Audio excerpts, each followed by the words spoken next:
Number 9. Vatican Secret Archives. Have you ever wondered what lies under the seat of the Catholic Church?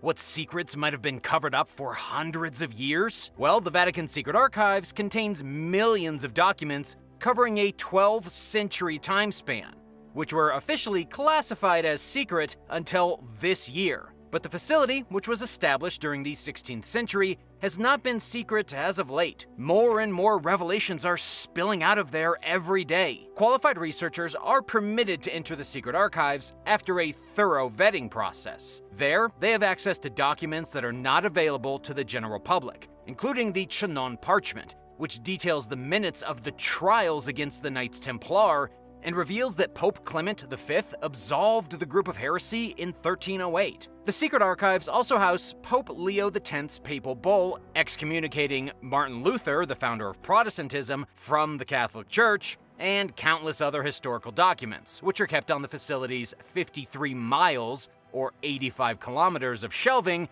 in its underground vault known as the Bunker. Over time, the secret archives are becoming less secretive. In recent years, the Vatican allowed journalists to take a tour for the first time ever, and the recent name change to the Vatican Apostolic Archives symbolizes the Catholic Church's increasing transparency. It makes you wonder, why did they hide things for so long? What could they still be hiding in another even more secretive place? Number 8. Cersei Island. In November of 1963, a ship's crew noticed black smoke rising from the water about 20 miles or 32 kilometers off Iceland's southern coast. What they initially thought was a vessel on fire turned out to be a new island that was forming from underwater volcanic activity. Over just a few days, the island, named Cersei, grew to over 1,640 feet, about 500 meters long, and sat at 147 feet, or 45 meters, above sea level. The underwater volcano erupted continuously for 3.5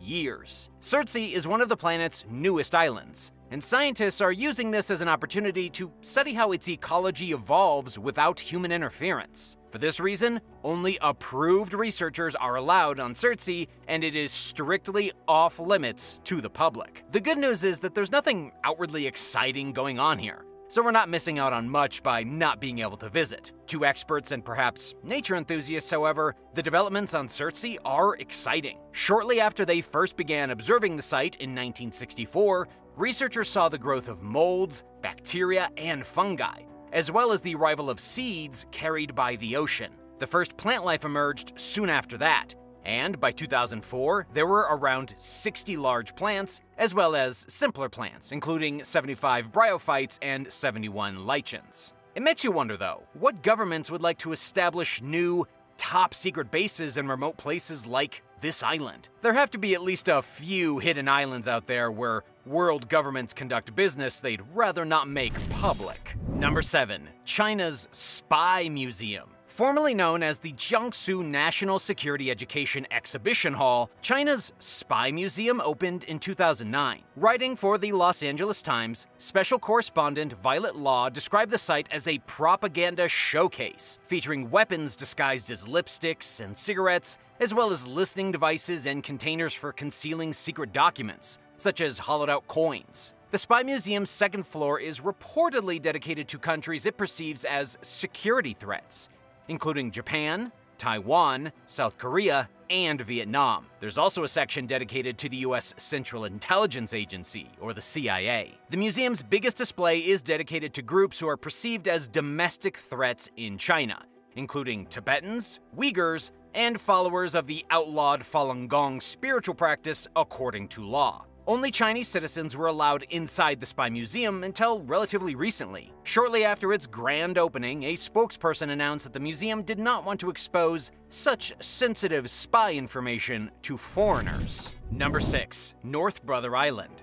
Situated between the Bronx and Rikers Island in the East River, North Brother Island was first inhabited by humans in 1885, when Riverside Hospital was built to house New York City's sickest residents, who were suffering from contagious diseases such as yellow fever, smallpox, tuberculosis, and typhus. Typhoid Mary Mallon was North Border Island's most famous resident. She was quarantined there in 1907 after 7 of 8 families she worked for as a cook came down with typhoid fever. As the only documented asymptomatic carrier of the bacteria that causes the deadly condition, Typhoid Mary was in good health. She was released from the island in 1910 and was ordered not to work as a cook ever again, but she broke that rule, believing she wasn't infected. After all, she felt fine, and quickly resumed her profession. And wherever Mary went, typhoid fever seemed to follow. The authorities decided they'd had enough of Typhoid Mary when she infected 25 patients at a women's hospital, and in 1915, she was once again forcibly quarantined on North Brother Island. She remained there for the rest of her life, believing the entire time she was unfairly detained while living in a small cottage with extremely limited human contact. Mary died from pneumonia in 1938. Between the end of World War II and 1951, North Brother Island was used for housing veterans and their families, according to Vanity Fair. After that, it was home to a drug rehabilitation facility for young addicts. The faculty closed during the 1960s and is now filled with decaying buildings, including the hospital, a church, Mary's cottage, a nurse's building, and more. These structures are dangerous, and North Brother Island is off limits to visitors. Number 5. Mount Athos. For nearly 1,000 years, Russian Orthodox monks have lived in the monasteries at Mount Athos in northeastern Greece, where women are strictly banned from visiting. Described by The Guardian as a spiritual capital of the Orthodox Christian world, the site houses 20 monasteries that house around 2,000 monks. Some monks even choose to live in solitude outside monasteries. They spend the majority of their daily lives praying, very similar to how monks who first arrived during the 9th century passed their time. Services run for as long as 6 hours, but the monks continue to pray even when they are working, eating, and engaging in other activities. They go about their days silently, focusing on their connection with God. Monks who choose a mostly isolated existence live in small communities called skeets. Those who want no contact with the outside world whatsoever live in karoulia, a cliffside skeet where individual cells sit hundreds of feet above the water. The monks' food and other goods are delivered in a basket on a pulley, ensuring the continuation of their preferred distance from humanity. According to the rules, female humans and non-human animals alike are prohibited from stepping foot on Mount Athos, and women are not allowed within 1,600 feet or 500 meters of the coast. This policy was implemented to maintain celibacy, and because it is said that the Virgin Mary visited Mount Athos when her ship blew off course while en route to Cyprus, and that she prayed to Jesus to receive the site as her own. In a sense, it is Mary alone who represents women at the site. Women have gone to Mount Athos before, despite the ban. When the site granted sanctuaries to peasants' livestock during the Greek Civil War from 1946 to 1949, a group of marauding women invaded in pursuit of the flocks. Then, in 1953, a Greek woman named Maria went there dressed as a man, causing the country's government to officially legislate the ban against women at Mount Athos. What do you think of the ban on women there? Should it be changed? Is it unfair? Or is it okay because it's simply to honor the monks' religion, and they aren't hurting anyone? Tell me what you think down in the comments section. Then remember to subscribe to Talltanic for more exciting videos just like this one. Number 4. Varosha. Decades ago, the rich and famous flocked to Varosha, a resort town on the island of Cyprus, located within the city of Famagusta. It was one of the world's most popular tourist destinations during the early 1970s, until war took it away. When Turkish forces invaded Cyprus in 1974 and took control of Famagusta, Varosha's 39,000 inhabitants fled with plans to eventually return, but that never happened. The site has remained abandoned and fenced off ever since. Nature has reclaimed much of Varosha, which is off-limits to the public. Only Turkish military and United Nations personnel are allowed there. Urban explorers have occasionally snuck in and snapped photos of Varosha's crumbling buildings, rusting cars, shops with clothes on the racks, and tables still set for the next meal, which serves as an eerie time capsule depicting the rushed state in which people left. As of 2020, authorities in northern Cyprus were reportedly entertaining the idea of reopening Varosha, but nothing has happened yet. Number 3. ADX Florence Prison. Built in 1994 near Florence, Colorado, the ADX Florence prison is considered the most secure penitentiary in the United States. Nicknamed the Supermax Prison, the 37-acre or 15-hectare compound houses nearly 400 of the country's most violent federal inmates, including notorious drug lord Joaquin El Chapo Guzman, Oklahoma City bomber Terry Nichols, and the Unabomber Ted Kaczynski. Nobody has ever escaped from ADX, including criminals who were sent there after escaping from other prisons. For 23 hours a day, the prisoners languish in solitary confinement in a 7 by 12 foot, that's 2.1 by 3.7 meter, soundproof cell, with a narrow 4-inch or about 10 centimeter opening providing their only view of the outside world. The cell contains a bed, desk, and stool made from poured concrete so that they can't be removed from the floor. Inmates are allowed out 1 hour per day into a larger cell, where the only window is a 4-inch thick skylight, but they also have no contact with one another during the first 3 years of their stay. The perimeter of the complex is heavily guarded with attack dogs and 12-foot high, about 3.5 meter, razor fences. Inside, there's a camera pretty much around every corner. The only members of the public who are allowed inside are those who are on a prisoner's approved visitors list of up to 20 people. Many criticize ADX for its alleged human rights violations due to the psychological effects of solitary confinement. Others believe that the prisoners deserve their suffering. What do you think? Number 2. Mount Weather.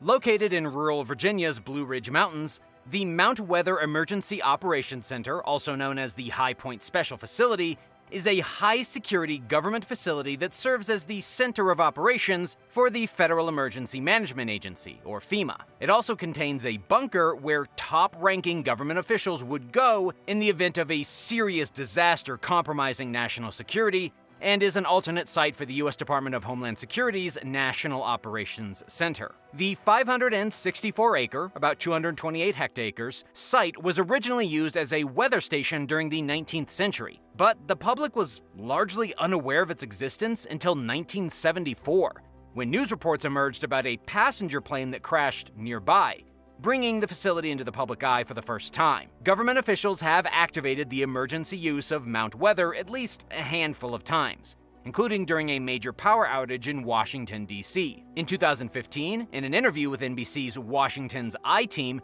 Jacob Rosenthal, a former top aide to Attorney General Robert F. Kennedy, said that he was sent to the bunker in 1962. He described it as being located in the bowel of the mountain and said it had enough space to accommodate 2,000 top federal officials. Documents obtained by NBC under the Freedom of Information Act, or FOIA, reveal that the facility contains a medical unit, bunk beds, a cafeteria, a wastewater management facility, training rooms, and more. Little other information about Mount Weather is available to the public, and even the people who live in the towns surrounding it know almost nothing about it. Number 1. Plymouth. Nicknamed the Pompeii of the Caribbean, the town of Plymouth once served as the main port for Montserrat, a British territory in the Lesser Antilles chain of islands in the West Indies. Starting in 1995, the previously dormant Soufriera Hills volcano began erupting, ultimately driving 2/3 of the population off the island and leaving fewer than 1,200 remaining residents by 1997. At least 19 people died in the chaos, as 80% of Plymouth was buried by 4.6 feet or 1.4 meters of ash. Much of the town was left seemingly frozen in time, with partially encased cars still lining the streets, houses buried in rock, and the former airport destroyed. There's very little grass or vegetation throughout Plymouth, leaving the ghost town with an eerie, moon-like post-apocalyptic landscape. One village, known as Amersham, was left practically unrecognizable by the lava and ash that barreled through its streets. The only remaining visible remnants of the town are the tops of 2 buildings that did not get completely buried. But even settlements that didn't seem heavily damaged had their electrical and plumbing infrastructures completely ruined, rendering them uninhabitable. Because Plymouth was the island's largest settlement and relied heavily on the tourism industry, Montserrat's economy was hard hit by the disaster. The volcanic activity has quieted drastically since 2010, but continues today, and the government has imposed an exclusion zone encompassing Plymouth and numerous other abandoned towns in the southern half of Montserrat. For their own safety, visitors are generally not allowed there. Meanwhile, a new port and settlement are being built on the northwest part of the small island, which measures just 10 miles long and 7 miles wide, 16 by 11 kilometers. But Montserrat has not recovered from the devastating eruptions, and many, if not most of the people who left, haven't returned. The cost of rebuilding Plymouth is unrealistic, and it's highly unlikely that Montserrat will ever be restored to its former glory.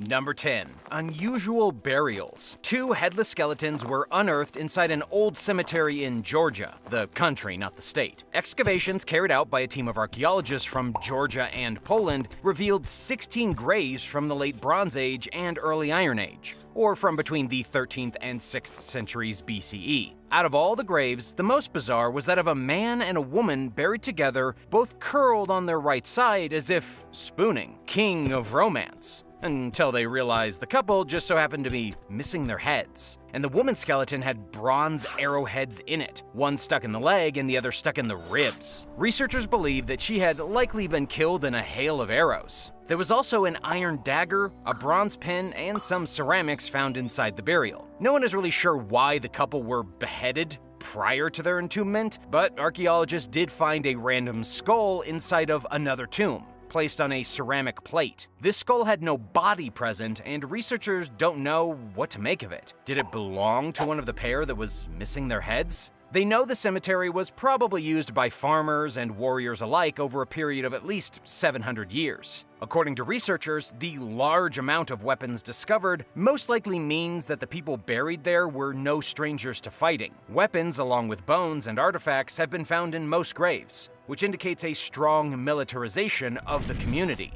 Number 9. The Franklin Expedition. For the first time ever, archaeologists have finally identified the skeleton of a man from a very special shipwreck. The shipwreck was found in Canada between 2014 and 2016, in the Northwest Passage. It was part of the Franklin Expedition sent in 1845 to map out the area. The HMS Erebus and the HMS Terror were both stranded in ice during the expedition, resulting in one of the most horrific shipwreck disasters in history and resulting in 129 deaths. Those on board slowly and miserably died, possibly after resorting to cannibalism. It has been called the greatest loss of life event in the history of polar exploration. In any case, Canadian archaeologists discovered the haunting remains of 2 sailors near Erebus Bay, and they have believed for quite some time that they probably belonged to members of the Franklin expedition. DNA and geological analysis confirmed that the skeletons belonged to a man named Warrant Officer John Gregory. He was an engineer on board the HMS Erebus and is thus far the first member of the crew to be positively identified. This is thanks to a Canadian team from the University of Waterloo who helped to match the DNA found on the skeleton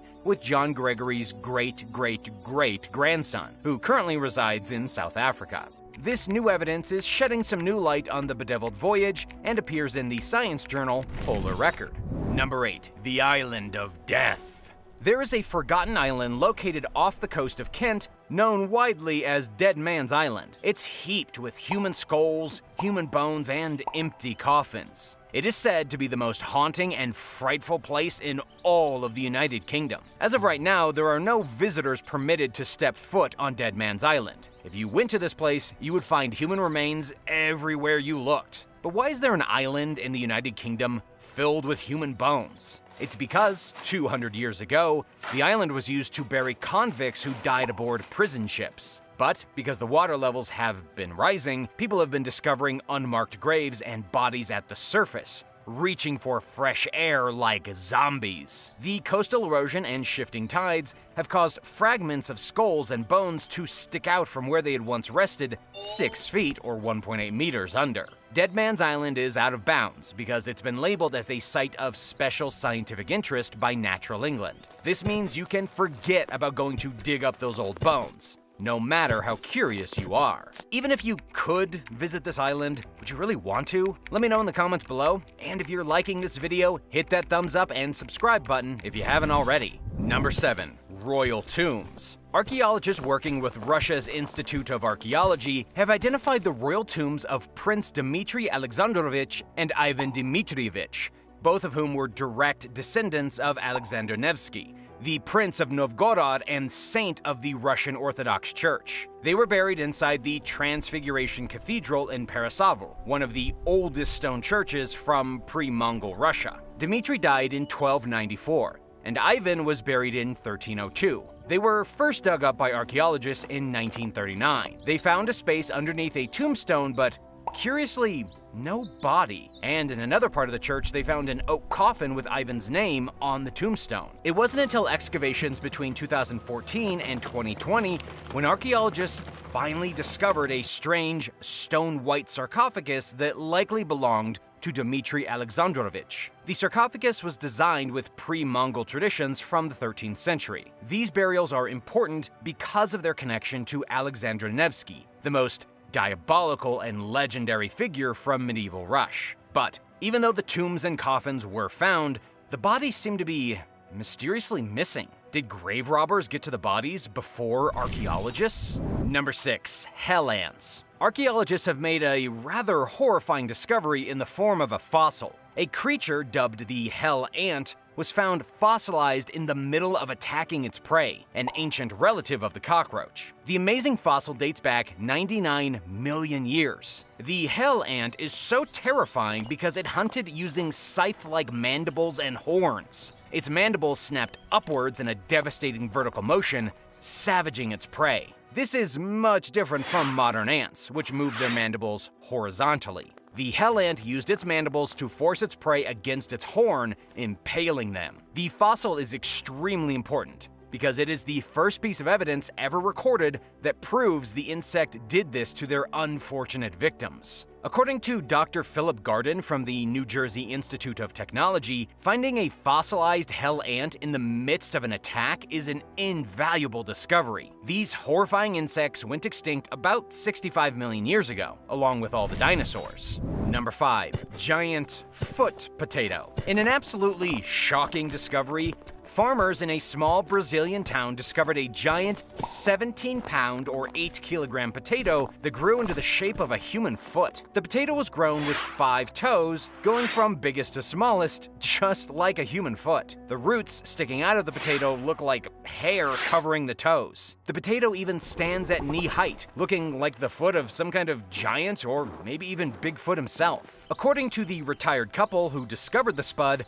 they have never seen anything like it before. They have been planting potatoes in their vegetable patch along with their other vegetables for years, but they had no idea that one of their potatoes would grow into such a strange, unbelievable shape. The couple doesn't plan on eating this potato though. They will instead keep it on display as some kind of creepy miracle of vegetation. I don't know, would you eat it? Number 4. Headless Vikings. Archaeologists recently found one of the most disturbing discoveries in British history. They found a mass burial site filled with headless Vikings in Dorset. The discovery was made in 2009 during construction. Researchers uncovered about 50 dismembered skeletons, every last one of them decapitated, with their bodies tossed into a shallow grave and their heads piled off to the side. There were also lumps of leg bones and rib cages in separate piles. The men excavated here were most likely Vikings killed by the local Anglo-Saxons. Researchers have no idea how the Vikings came to be decapitated and buried in a pit, but they figure the Vikings could have been invaders captured during an attempted raid. To teach the Vikings a lesson, the Anglo-Saxons chopped off their heads and threw their bodies in a shallow hole. This happened sometime between 910 and 1030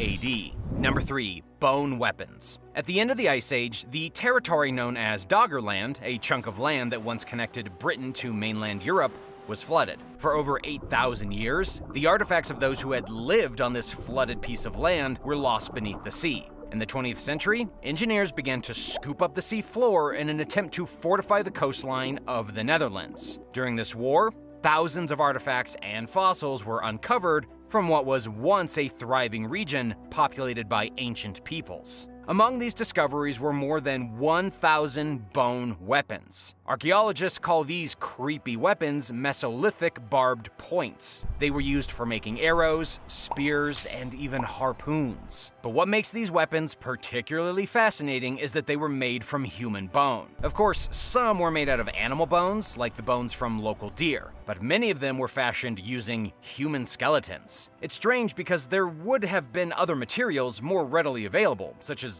antlers. They didn't have any good reason to use human bones in crafting arrowheads and spears other than for symbolic reasons, likely related to the spiritual and social beliefs of the time. What exactly those beliefs were? Scientists have absolutely no idea. All we know is that our ancient ancestors really liked making bone weapons. Number 2, the Altamura Man. The Altamura Man is one of the most frightening Neanderthal skeletons ever found. His fossilized bones aren't on display in any museum though, and you definitely won't find them in an exhibition near you. Instead, they are still in the exact place where they were found, at the very bottom of a sinkhole near the southern Italian town of Altamura. The bones of the Neanderthal are in the exact same place where they've been for 130,000 years. This guy fell in a cave, down a sort of well, and to his untimely death.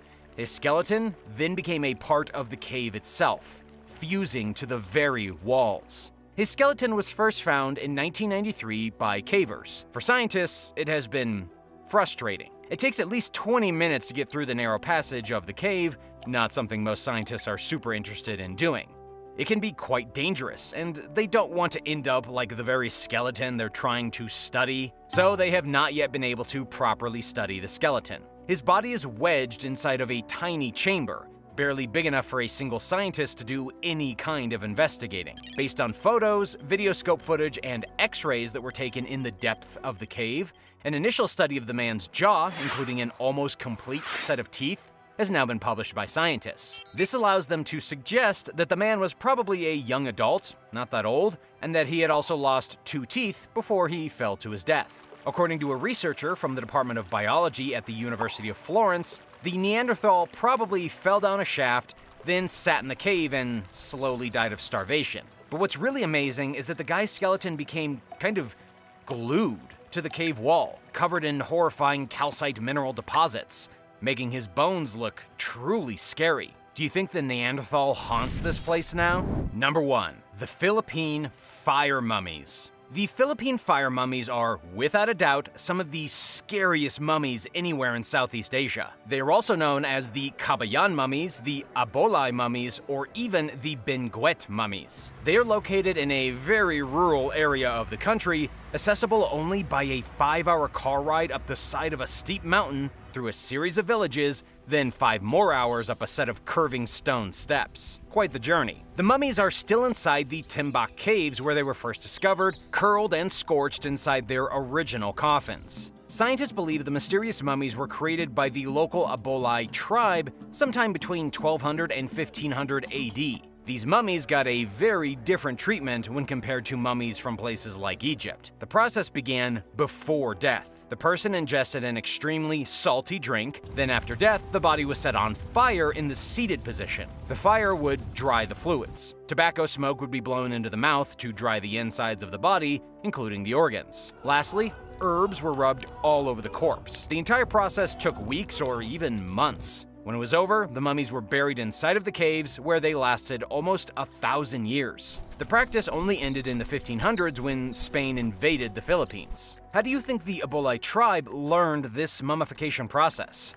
Let me know in the comments below. Nowadays, the mummies are left alone in their caves with little security. The place has been designated as one of the 100 most endangered sites in the entire world. Officials know about 50 to 80 other mummies, but they will not give their whereabouts for fear of vandalism. Locals still pay respects to these exposed mummies to this day, with offerings such as chicken dishes and gin, making sure the dead are well fed and taken care of in the afterlife. There's a small museum in Cabayan that also displays a few mummies.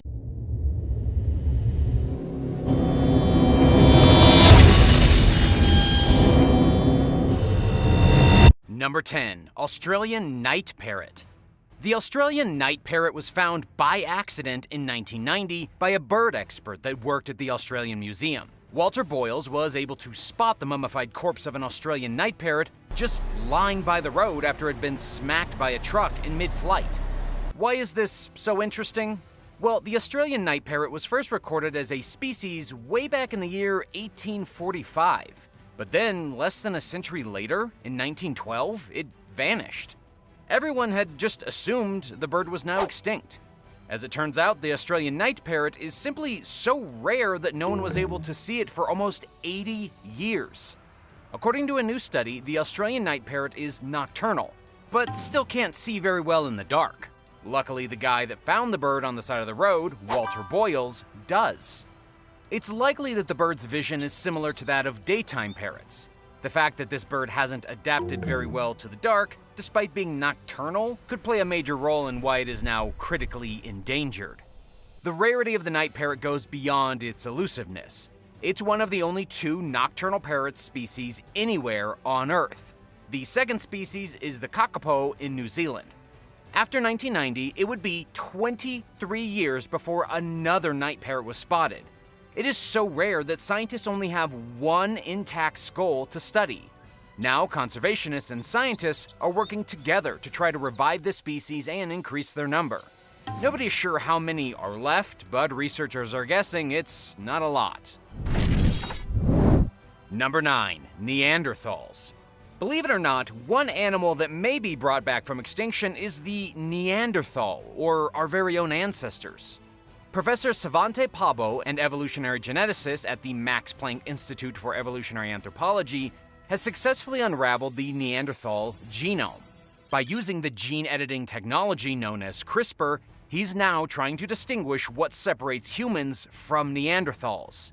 He has claimed that because of today's technology, sequencing an entire Neanderthal is still a ways away, but he's hopeful. However, since we can theoretically put together every last piece of the Neanderthal genetic code, all we need is an advancement in our tech to create a biological replica of the Neanderthal. We would do it the same way that CRISPR can determine the color of a baby's eyes ever before it's born. But instead of just genetically determining the eyes, we could genetically construct a Neanderthal, in essence bringing back the caveman. But of course, even if we do develop the technology for it, some serious moral questions need to be answered before a Neanderthal is ever brought back to life. There are ways to de-extinct a species, and these techniques are always advancing. Number 8. Jurassic Park. A man named Max Hodak, who you might know as the co-founder of the startup Neuralink, recently boasted on Twitter that if we wanted to, we could build a literal Jurassic Park. However, nobody quite knows what he meant by we, if he's talking about him and his buddy Elon Musk or the world at large. Hodak claimed that Jurassic Park could be built within the next 15 years, but he did go on to say that we probably won't have legit T-Rexes. Instead, we would have other extremely exotic species. He never gave any exact details on what these exotic species might be, though. It's unclear if we're dealing with monkey-giraffe hybrids or elephants modified to look like woolly mammoths. But considering Max Hodak is on the cusp of creating human cyborgs by linking our brains to computers, a park full of wild, dinosaur-like animals doesn't seem totally impossible. Why anyone would actually want to bring back the dinosaurs is a mystery. Haven't you seen the Jurassic Park movies? It seems a little too obvious to say it's simply a bad idea. Just like Jeff Goldblum says in the movies, your scientists were so preoccupied with whether or not they could, they didn't stop to think about if they should. What do you think about the possibility of having prehistoric creatures come back to life? Let me know in the comments below, and if you're liking this video, be sure to hit that thumbs up and subscribe if you haven't already. Number 7. Woolly Mammoth. A group of Japanese scientists claim to have made a breakthrough in cloning a woolly mammoth. Cells were recovered from the corpse of a mammoth that lived 28,000 years ago, and they appear to show signs of life. These cells were covered from the left hind leg of a young mammoth retrieved from the Siberian permafrost in 2011. The cells were then successfully implanted into the cells of a mouse. What this means is that the cells belonging to an extinct animal are currently alive again. Unfortunately, it's a large leap to go from functioning cells to a fully developed mammoth. Still, it is a breakthrough in bringing extinct animals back from the dead. Scientists hope the technology they are developing can actually be used to prevent a species that's alive today and on the verge of extinction from disappearing forever. We probably won't see a woolly mammoth in the next few years, but we are getting closer. Number 6. Bermuda Petrol. The Bermuda Petrol is thought to be extinct for over 300 years. It was rediscovered and then nursed back from the edge of extinction thanks to a few dedicated civilians. Prior to human settlement on Bermuda, the Bermuda Petrol, also known as the cahao, was abundant. But then when humans arrived in the 1500s, the bird quickly started to go extinct. After 1620, there were no records. Nobody saw it again until 1906, but researchers learned that it was a mistake at that time and could not actually be identified as the Bermuda Petrol. Centuries later, 2 specimens were found dead in 1935 and 1945. It wouldn't be until 1951 that an expedition finally confirmed that the petrel was alive. The bird was living on just 5 small islets in Castle Harbor. At the time, there was only an estimated 17 or 18 pairs. The Bermuda Petrel was under attack from all angles. The sea level was rising, there was hurricane damage, and tropic birds kept showing up and killing their babies right inside of their nests. It was a man named David Wingate who constructed specialized entrance holes to deter the tropic birds from stealing the chicks. He also helped restore the area and turn it into a nature reserve. Thanks to these efforts, the last census taken in 2018 showed 125 nesting pairs of Bermuda Petrel, meaning they have, for all intents and purposes, returned from extinction. Thank you, David. Number 5. Giant ground sloth. Sloths today are extremely slow and relatively pretty harmless. But their ancestors? They could grow to be 20 feet or 6 meters long, reaching the tops of palm trees when they stood upright on their hind 2 feet. This was the giant ground sloth, and it weighed 3 tons, 6,000 pounds. This giant ground sloth lived all over the world about 1.5 million years ago. In 1991, construction workers found the fossilized remains of one of these massive sloths near Randall Parkway. The skeleton is on display at the North Carolina Museum of Natural Sciences in Raleigh. And even though it currently just looks like a pile of old bones, it now has the potential to become a living creature once again. According to Dr. Nathan Crow, scientists are researching ways to bring back the giant ground sloth as we speak. Dr. Crow also says there are 3 main ways to bring back this last animal. They could try breeding modern sloths to reproduce larger and larger sloths, though that's a long shot. Another way is by taking the nucleus of an extinct animal's cells and putting it inside a living egg to develop an embryo. The third option is genetic engineering, which is honestly beyond complicated. Unfortunately, even the most reliable options only have a 5% chance of working with our current science. Even though scientists are trying desperately to resurrect the giant ground sloth, we may still need better technology to do it. Number 4. Elephant shrew. The elephant shrew is not an elephant, and it's not a shrew. It is a tiny, adorable mouse that has finally been rediscovered in Africa 50 years after it was believed to have gone extinct. The last scientific record of the elephant shrew came in 1970. Then in 2020, an elephant shrew was spotted in Djibouti, near the Horn of Africa, during an expedition undertaken by scientists. Believe it or not, the elephant shrew is small enough to fit in your hand and is most closely related to aardvarks, manatees, and yes, elephants. They have noses like elephant trunks that they use to slurp up insects. That's just how crazy Mother Nature is. During the expedition, researchers used over 1,000 traps set at 12 different locations, baited with peanut butter, and witnessed approximately 12 elephant shrews. Apparently they are fans of peanut butter, but come on, who isn't? Now the challenge is to track them and ensure their survival in the harsh African region where they live before they go extinct and stay extinct. Number 3. Dodo Bird. Remember in the Ice Age movies there were all those silly dodo birds? They were real. 1 million years ago, the great ancestor of the modern Nicobar pigeon landed on the island of Mauritius where there were no natural predators. This bird ate itself into the enormous bird we know today as the dodo. Then, the Dutch sailor showed up in 1598 and wiped them out, creating one of the most infamous extinction events of a single species in human history. In just 75 years, the dodo was completely gone. Today, scientists are working to bring the dodo back. Why? Why not? One of the biggest challenges is that DNA breaks down very quickly in warm climates, where the dodo used to live. It's not like the DNA found in woolly mammoths preserved in the Siberian ice. It was thanks to dodos brought over to Europe and preserved in Copenhagen that scientists were able to sequence their DNA using stored bones. A scientist named Beth Shapiro recently sequenced the genome of that first bird we talked about, the Nicobar pigeon that is still alive today. As the closest relative of the dodo, this pigeon is critical for resurrection. The trick now is to somehow clone the dodo using primordial germ cells from the pigeon and editing the DNA with CRISPR. But scientists need to find a surrogate mother and father, and because the dodo was so much bigger than the Nicobar pigeon, they're thinking of using emus. Can you imagine? The hope is that within just the next few years, the dodo will be brought back to life. And to be honest, if any animal is coming back from the dead first, it would probably be the dodo bird. But I think I'd prefer that over a T-Rex. What about you? Number 2, woolly rhino.